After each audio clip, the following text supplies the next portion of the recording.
Idiot, move away, now double-cross prohibited. The sun was out, shining brightly, casting a warm glow over the entire area.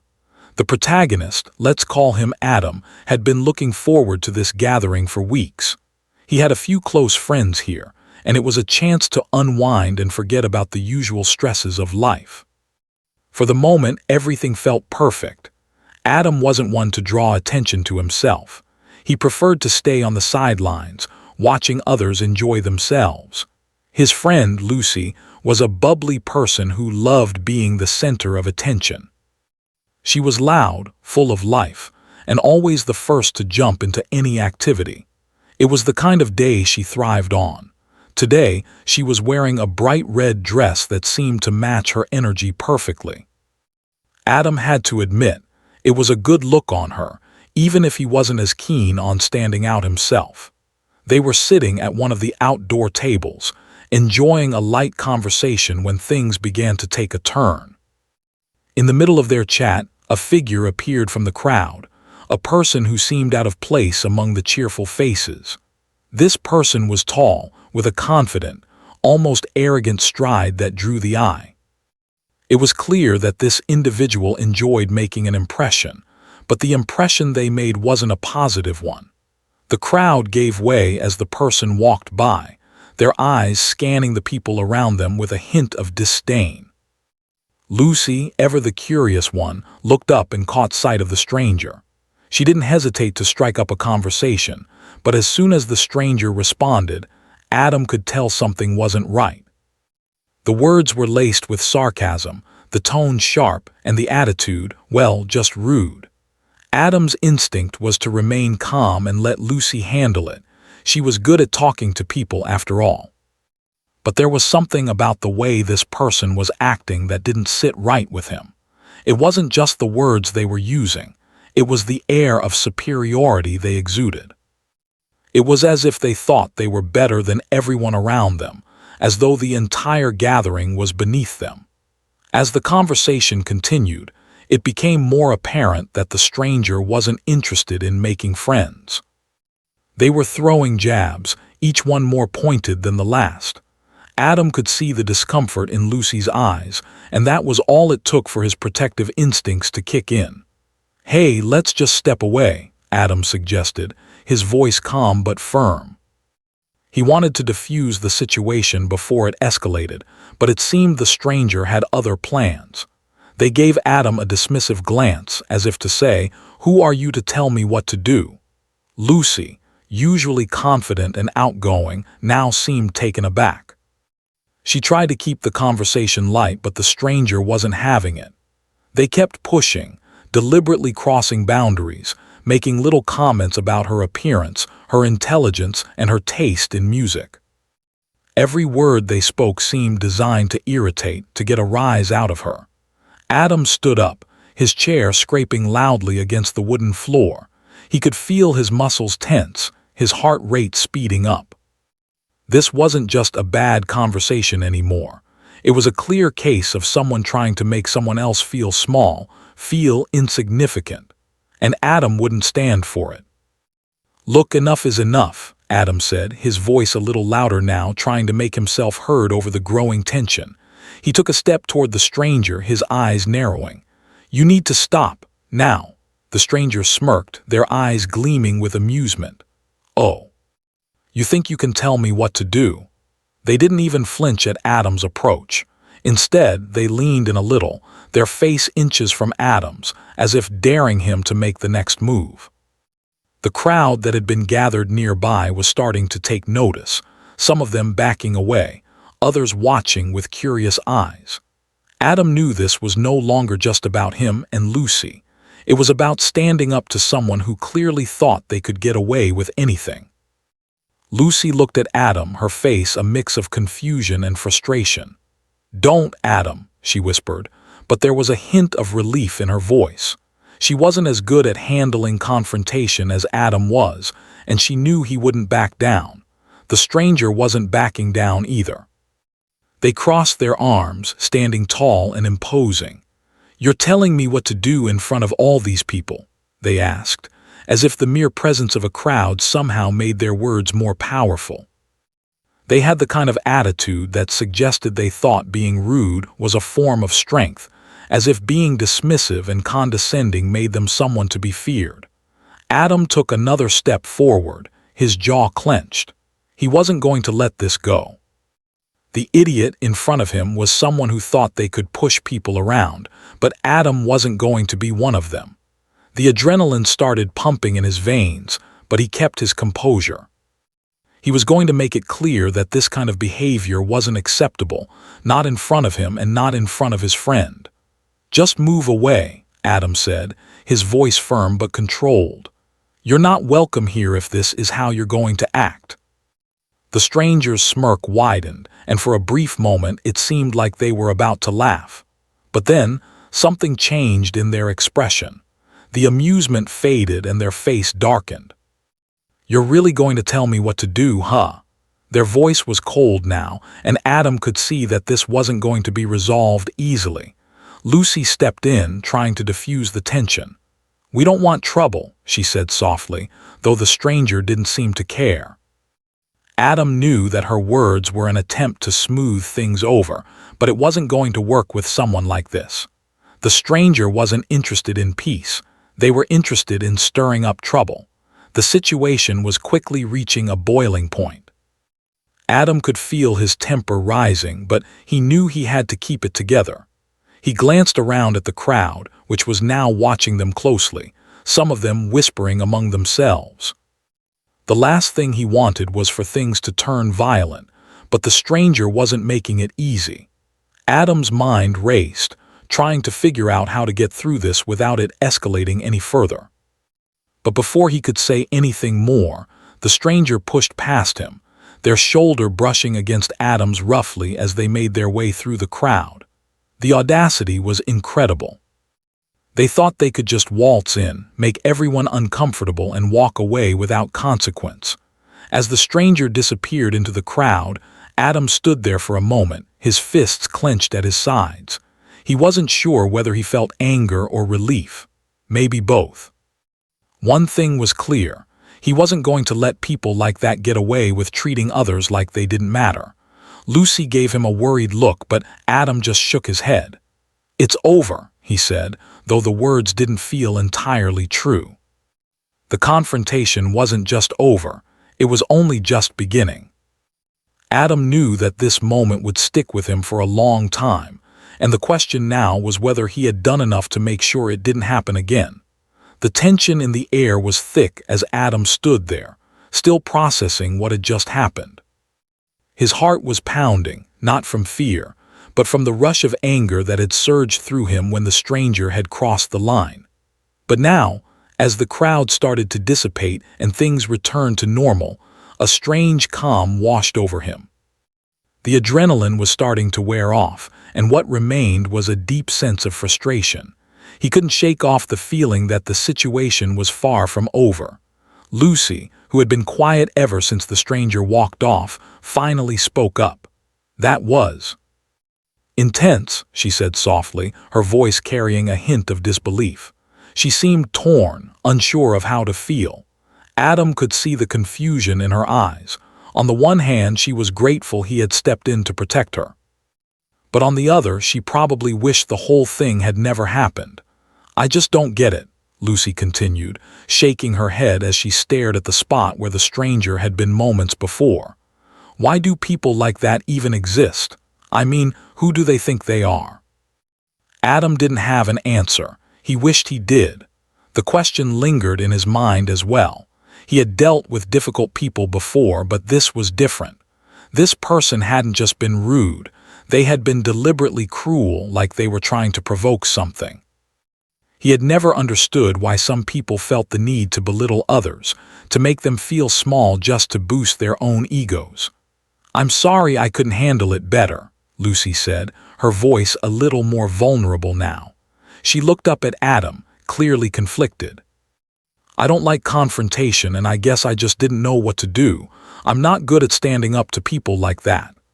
Adam could tell she was beating herself up over it, and he hated seeing her like that.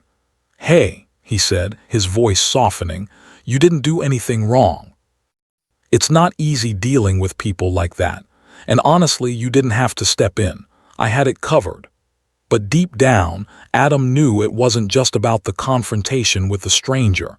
Something had shifted in him during that exchange.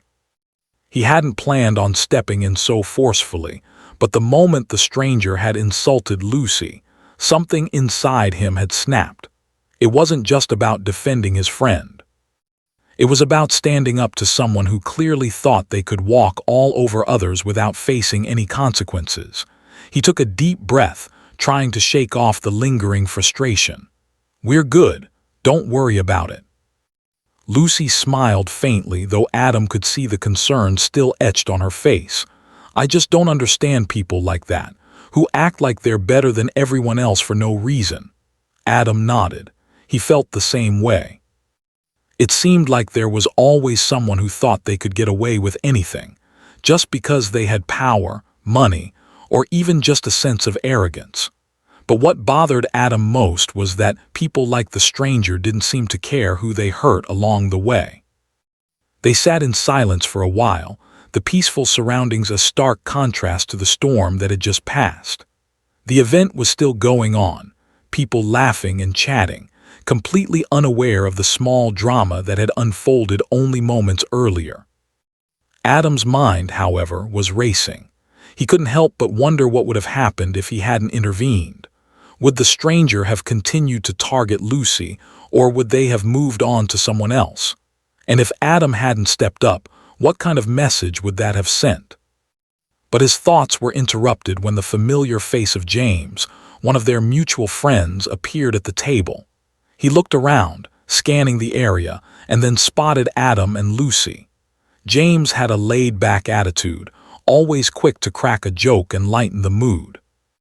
But today he seemed a little more serious than usual. "Hey, you two okay?" James asked, sitting down without waiting for an invitation. He glanced over his shoulder, probably still aware of the tension that had just passed. "I saw what happened over there. That guy seemed like trouble." Lucy gave a short laugh, but there was no humor in it. "Trouble? That's an understatement," she said. "I don't know what his problem was. I don't even know why he came over in the first place. I thought he was just being rude, but he got worse as the conversation went on." James nodded, clearly understanding. "Yeah, I saw him go after you. He's been around here before, but I never realized how much of a jerk he is." Adam looked at James with raised eyebrows. "You've seen him before," James shrugged. "A few times. He doesn't come around often, but when he does, he's usually the center of attention for all the wrong reasons. Some people just don't know how to be decent to others, you know." Adam was still thinking about the stranger's behavior, trying to process it. He couldn't shake the feeling that this wasn't just a random incident. There was something more to it, something deeper. The way the stranger had looked at him when he had stepped in, there was something in their eyes that said they weren't finished. Adam wasn't the type to back down, but he also wasn't one to escalate things without reason. "So, what do we do now?" Lucy asked, her voice hesitant. "I mean, do we just forget about it and move on?" Adam considered the question for a moment. "I think we have to. I don't want to make a bigger deal out of it than it already is, but I don't want him to think that he can get away with being like that either." James seemed to agree. "I wouldn't let him off too easy, but you're right. It's probably best to let it go for now. He'll just keep looking for an excuse to cause trouble if we give him the satisfaction of a fight." Lucy nodded, though there was still a flicker of uncertainty in her eyes. "I just hate that people like him think they can do whatever they want. It's like they don't care about anyone else." Adam's expression grew more serious as he thought about her words. "You're right. And that's why people like him need to be called out. It might not always be easy, but someone has to stand up to them." They all sat there for a moment, absorbing the weight of the conversation. It was clear that no one was truly satisfied with how things had ended, but at the same time, they knew that pushing the issue further might not lead to anything good. Adam had learned something valuable in that brief encounter. Some people would never learn unless they were forced to face the consequences of their actions. As they continued to talk, the day wore on, the sun starting to dip lower in the sky. The event was winding down and people began to slowly leave, one by one. Adam couldn't shake the feeling that he had done the right thing by stepping in when he did, but he also knew this wouldn't be the last time he would encounter someone like that. People like the stranger had a way of reappearing, testing the patience of others, pushing boundaries until someone finally snapped. For now, though, the issue seemed to have passed. Adam just hoped that it wouldn't come back to haunt them later. But deep down, he knew this wasn't over. The stranger was still out there, and it was only a matter of time before they would cross paths again. The days that followed the encounter with the stranger felt like they were on pause. Adam tried to move on with his life, but there was something that gnawed at him. The memory of that confrontation was still fresh, hanging in the back of his mind. It wasn't just about what had happened at the event, it was about what might happen next. The stranger had made it clear that they weren't the kind of person who would back down easily, and that unsettled Adam. He wasn't the type to let things slide, but he also didn't want to escalate the situation unnecessarily. In the days that followed, Adam went about his routine, trying to keep his thoughts occupied with work, friends, and the usual distractions. But every time he ran into someone from the community, there was a fleeting moment of tension. People didn't say anything directly, but he could tell they were aware of the incident. The whispers, the sideways glances, it all added up to an unspoken truth. Things weren't as calm as they seemed. Lucy, on the other hand, seemed to be handling it better than Adam. She had always been the type to brush things off quickly. That was part of what made her so likable. But Adam knew her well enough to see the way her eyes clouded whenever someone mentioned the stranger's name. She wasn't as carefree as she appeared. She was just good at hiding her unease. One afternoon, about a week after the event, Adam received a call from James. His voice sounded unusually serious. "Hey, Adam, you got a minute?" James asked. "Yeah, what's up? Meet me at the usual spot." "It's about that guy, the one from the event." Adam's stomach tightened.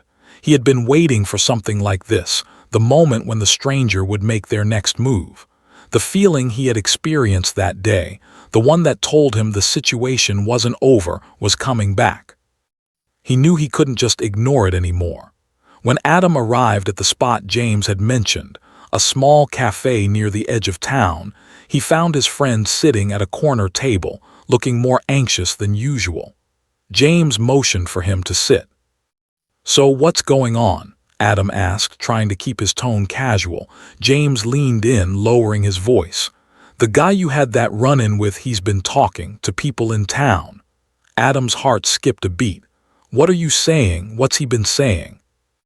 James glanced around the cafe, making sure no one was listening. "He's been telling people that you started the whole thing, that you provoked him. He's even gone as far as telling people that you're the one who's been causing trouble. He's got some people believing him." Adam's jaw clenched. "That's a load of crap," he muttered. He felt the anger rise in his chest, but he kept it under control. Why would he say something like that? Because he's trying to turn it around on you. He wants people to think you're the bad guy, that you're the one who's starting fights. He's been going around telling people that he's just defending himself. Adam ran a hand through his hair, his mind racing. It was clear that the stranger wasn't going to let things go, but this was a new level of manipulation. He wasn't just going to walk away from the situation. He was going to drag Adam's name through the mud if it meant getting the last word. "So what do we do now?" Adam asked, his voice tight. James sighed. "I don't know yet, but it's starting to get ugly. I've heard from a few people that he's planning to come to the next event. He wants to stir things up again, make a scene. I think he's hoping to provoke you." Adam's mind was racing. He had been prepared for a possible confrontation, but this was something else. The stranger wasn't just trying to pick a fight. He was trying to ruin Adam's reputation in the process. That made everything more complicated. If he didn't do something now, he'd risk having his name tarnished by someone who clearly had no moral compass. "I'm not going to let him get away with this," Adam said firmly. "I won't just sit back and let him make me the bad guy." James looked at him, a mixture of concern and caution in his eyes. "I know you want to stand up for yourself, Adam, but we've got to think this through. If we confront him the wrong way, it could make things worse. People are already starting to pick sides, and I don't think anyone wants this to turn into a bigger issue than it already is." Adam nodded, understanding the weight of James's words.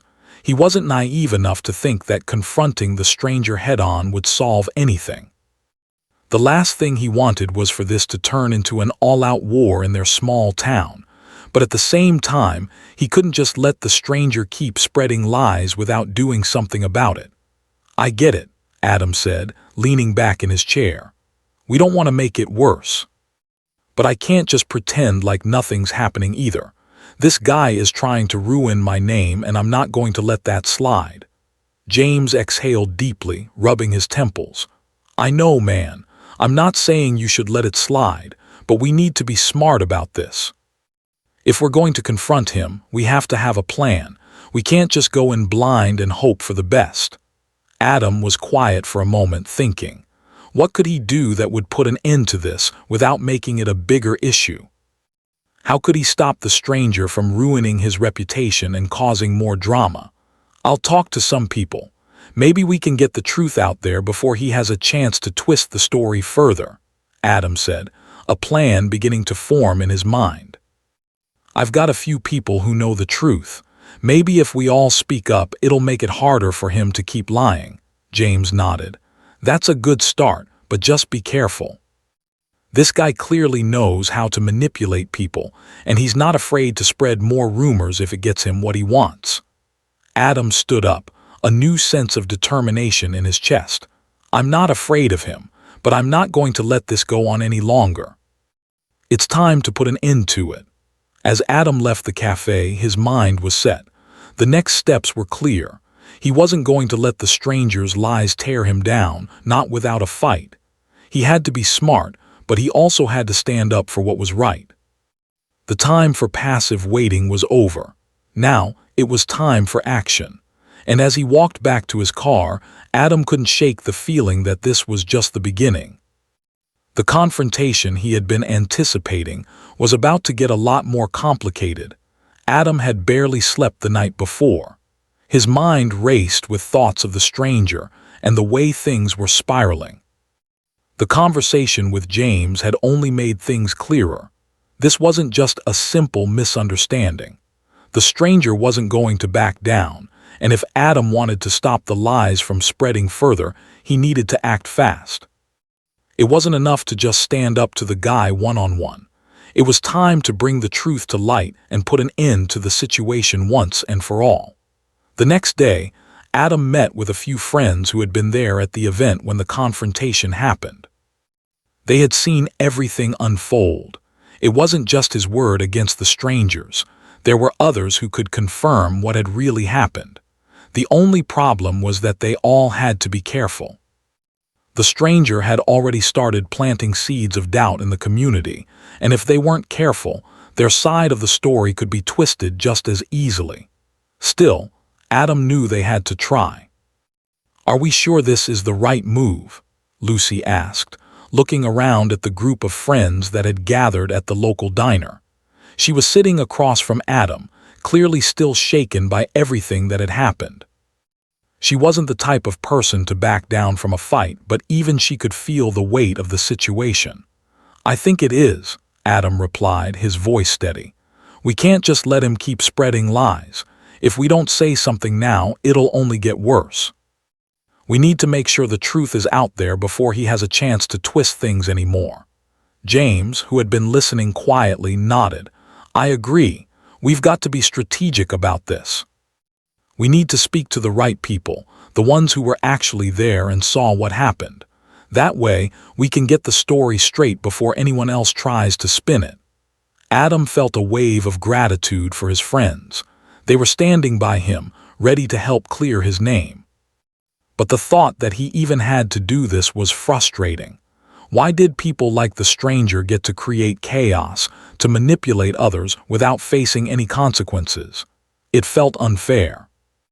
But Adam had learned by now that life wasn't always fair, and sometimes you had to fight for what was right.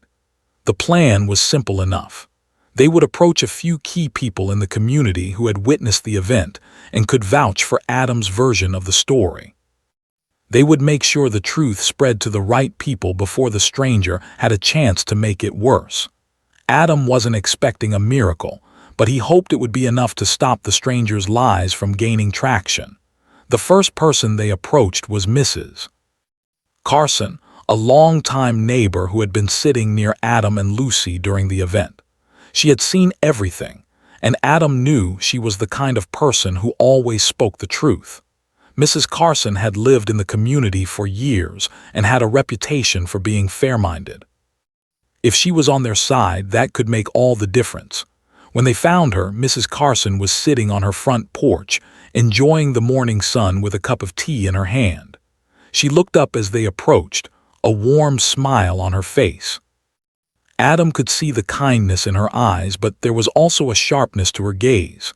Mrs. Carson had a way of noticing the smallest details, and Adam was hoping that would work in their favor.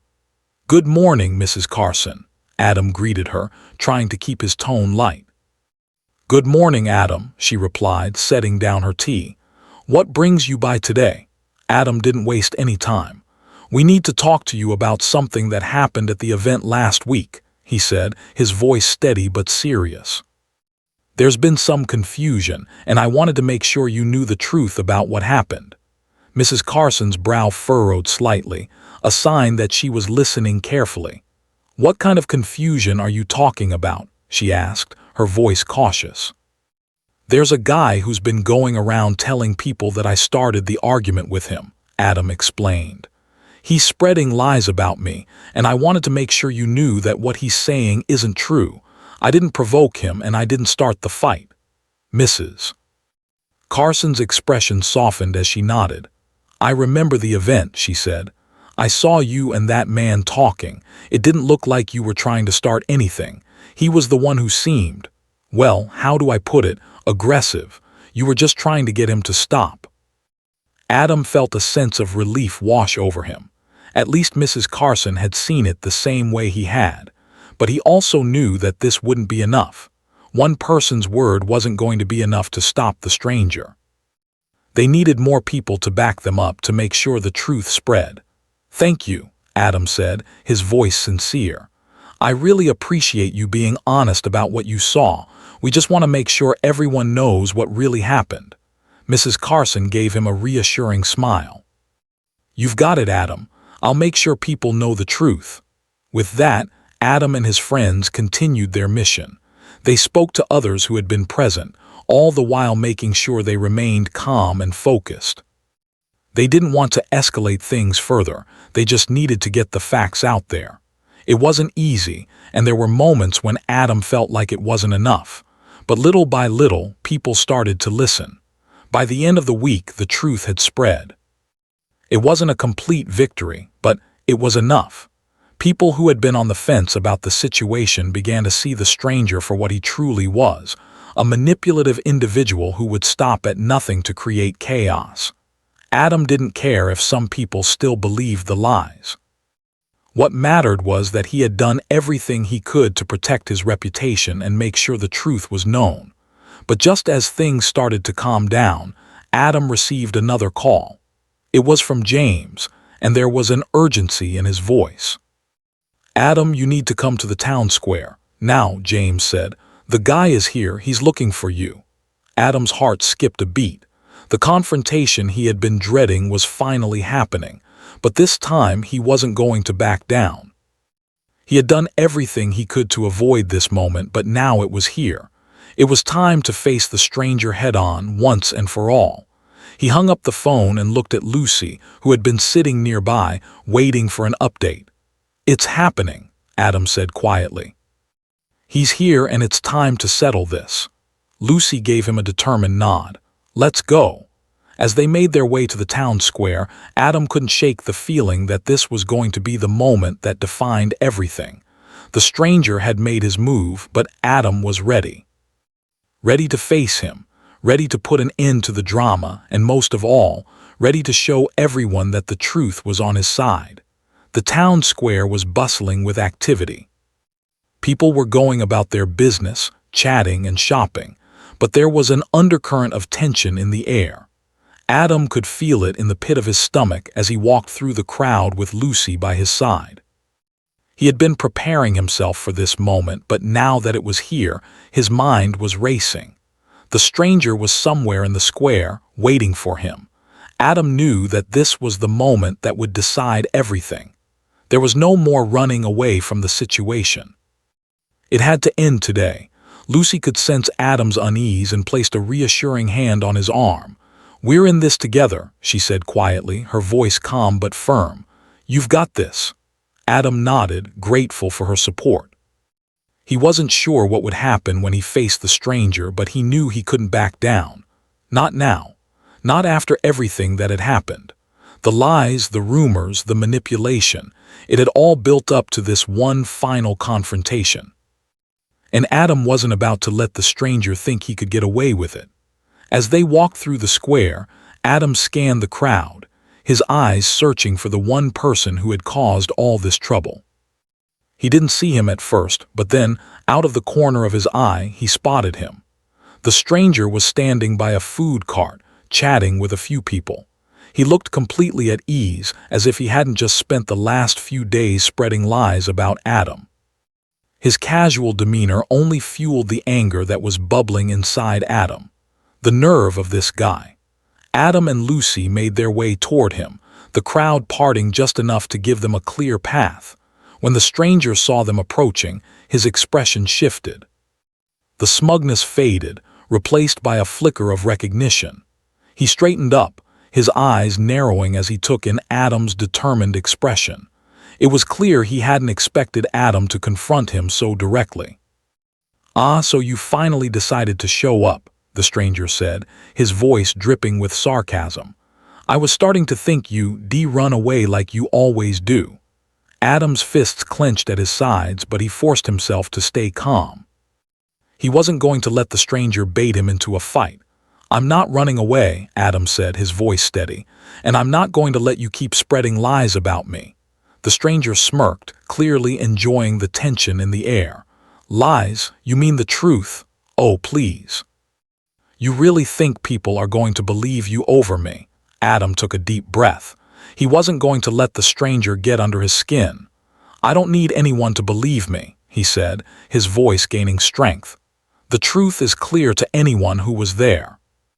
You were the one who started everything, not me." The stranger's expression flickered, but he quickly recovered. "You think people are just going to take your word for it. You're just some guy with a temper. I'm not the one who's been causing problems around here. You've been the one stirring up trouble." Adam shook his head. "I haven't been stirring up trouble. I've been trying to keep things peaceful. You're the one who's been lying, trying to turn people against me." The stranger stepped closer, his body language becoming more aggressive. "And what are you going to do about it? You think you can just tell everyone your side of the story and that'll be the end of it? People like me don't get taken down that easily." Adam stood his ground, refusing to back down. He could feel the eyes of the crowd on them, waiting to see what would happen next. This wasn't just about him and the stranger anymore. It was about everyone who had witnessed what had happened. It was about setting the record straight. "You're wrong," Adam said firmly. "People like you might think they can get away with things, but they can't. Not when the truth is on my side." The stranger's eyes flashed with anger, and for a moment it seemed like he might lash out. But then something changed. The fire in his eyes dimmed, and he took a step back, as if he were reassessing the situation. Adam watched him carefully, waiting for the next move. He wasn't sure what had caused the shift, but it gave him a small sense of relief. The stranger seemed to be realizing that things weren't as simple as he had thought. "I don't need to prove anything to you," the stranger muttered, his voice quieter now, though still laced with frustration. I've got people on my side. You're the one who's all alone." Adam didn't flinch. "I'm not alone. I've got my friends, my family, and the people who know the truth, and they'll stand by me no matter what you say." There was a long pause as the two of them stared each other down. The crowd around them seemed to hold its breath, waiting for something to happen. But instead of escalating, the moment seemed to deflate. The tension that had been thick in the air slowly began to dissipate, and the stranger took another step back. "You think this is over?" the stranger asked, his voice almost a whisper now. Adam shook his head. "No, it's just the beginning." For a moment the stranger stood there, looking as if he were trying to figure out what to do next. But instead of continuing the confrontation, he turned away, pushing through the crowd without another word. It was as if the fight had been taken out of him. Adam stood there, his heart still racing, but a sense of victory began to settle in. The crowd around them slowly started to disperse, but Adam could hear the whispers, people talking to each other, sharing what they had seen. He knew that the story was already changing. The truth was starting to spread, and the stranger's lies were beginning to lose their grip. Lucy stepped up beside him, her eyes wide with surprise. "You did it," she said, her voice full of admiration. Adam let out a long breath, feeling the weight of the past few days lift off his shoulders. "I couldn't have done it without you," he replied, smiling at her. James appeared from the crowd, his face breaking into a grin when he saw that the confrontation was over. "You handled that like a pro," he said, clapping Adam on the back. Adam shrugged, still processing what had just happened. "I didn't really have a choice." It was time to put an end to it. As they stood there, surrounded by their friends, Adam felt a sense of closure. The stranger had backed down and the truth had won. It wasn't just about clearing his name, it was about standing up for what was right. Adam had faced his fears, confronted the lies, and come out on top. He had fought for his reputation, his friends, and his peace of mind. And for the first time in days, Adam felt like he could finally breathe.